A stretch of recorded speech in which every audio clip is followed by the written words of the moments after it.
తినిపించు కన్న తల్లిలా తులసివై వెలసిన ఈ ఇంటి దేవత. అన్నా అన్న మాటే కాదా నాకిక ఓంకారం. చెల్లి నువ్వు పుట్టిన రోజే ప్రేమకు శ్రీకారం.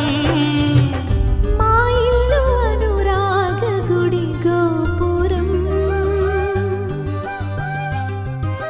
సిరులెన్ని ఉన్న సరితూగలేవు నా చెల్లి చిన్ని నవ్వులకు. నీ పాద స్పర్శ శ్రీరామ రక్ష మాతృదేవో భవ. అన్నా చెల్లెలి అనుబంధం అంతులేనిది.